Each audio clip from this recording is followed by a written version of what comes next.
Il est 7h14, c'est à la une. Cette initiative de la ville des Sables-d'Olonne, qui est en Vendée, qui veut tester des bornes d'appel dans la ville pendant les vacances, pour les touristes qui sont là ou pour les habitants. Nous sommes avec Yannick Moreau. Rebonjour à vous, le maire des Sables. Comment vous allez organiser donc ce test et ces bornes alors ? En fait, si vous voulez, on a installé dans les endroits les plus fréquentés de la ville l'été ces bornes. Il y en a 8 pour l'instant. C'est une expérimentation au cours de l'été 2024.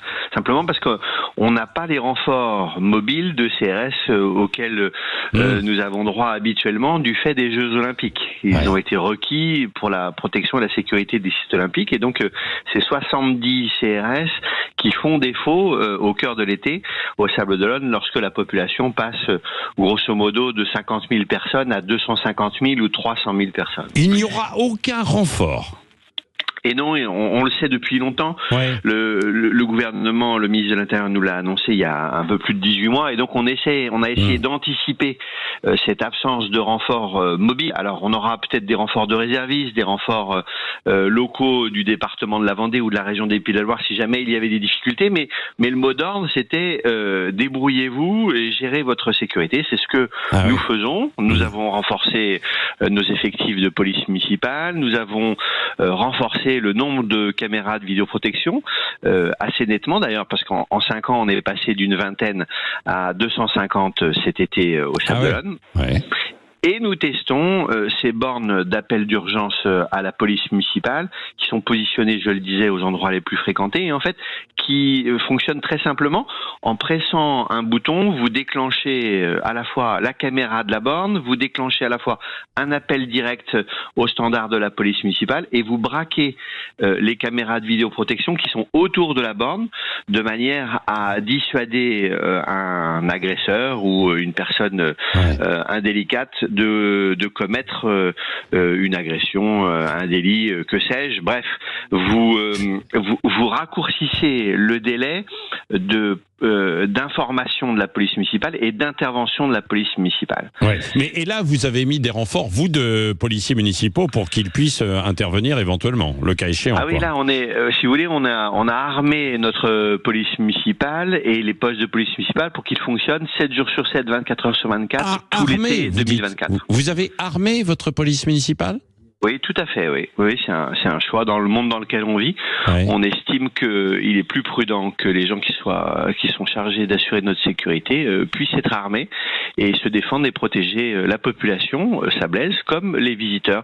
Vous savez, au Sables-d'Olonne, on n'a pas de vrai problème de sécurité. Le niveau de sécurité est assez élevé, mais on cherche à le conforter là où dans d'autres nombreuses villes de France, l'insécurité peut progresser. Oui. Est-ce que vous vous êtes inspiré de certains exemples, de certains modèles ailleurs en France ou en Europe, et est-ce que vous en avez d'ailleurs discuté avec d'autres maires de villes sur le littoral notamment qui vont accueillir beaucoup de touristes cette année? Parce que c'est vrai que j'ai eu par exemple le maire de Montélimar il y a pas longtemps qui me disait, alors c'est moins une ville touristique que vous, mais qui me disait on n'a pas de CRS, on est en train de s'organiser aussi pour cet été.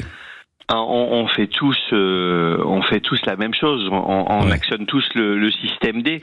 Simplement, on le fait en fonction de nos moyens. Et c'est vrai qu'un village qui accueille beaucoup de touristes l'été n'a pas forcément les moyens d'investir dans un parc de caméras de vidéoprotection et dans ses bornes. Mais oui, je me suis inspiré moi d'un exemple, de l'exemple d'une ville qui est très connue pour ses investissements sur la sécurité. C'est la ville de Nice, puisque ces bornes-là, moi, je les ai repérées à Nice il y a quelques années et il a fallu qu'on construise nous le réseau de fibre optique pour nous relier à notre centre de supervision urbain pour les faire fonctionner. Maintenant c'est possible. Vous savez, ces bornes elles ont fait leur preuve notamment lors de l'attentat en octobre 2020 de la basilique Notre-Dame à Nice. Il a fallu en fait un témoin a pressé le bouton de cette borne d'appel d'urgence et la police municipale a pu intervenir à l'intérieur de la basilique en moins de 4 minutes. Voilà. Donc si vous voulez, c'est pas une solution magique, mais c'est un élément complémentaire pour hisser encore le niveau de sécurité au Sables-d'Olonne, notamment la nuit, à la sortie des bars de nuit ou des boîtes lorsqu'il y a moins de personnes et donc où des personnes peuvent se sentir moins en sécurité. Vous n'avez pas peur, un dernier mot, Yannick Moreau, que certains s'amusent aussi avec ces bornes pour embêter les policiers, quoi? l'expérience montre que ça n'arrive pas, et si ça devait arriver, je pense que ils oublieraient vite cette initiative. Ouais. Bon, merci beaucoup Yannick Moreau, et on vous rappellera pendant l'été, évidemment, pour savoir comment justement ça fonctionne. Maire des Sables-d'Olonne, où il doit faire beau comme un peu partout en France aujourd'hui. Il est 7h19.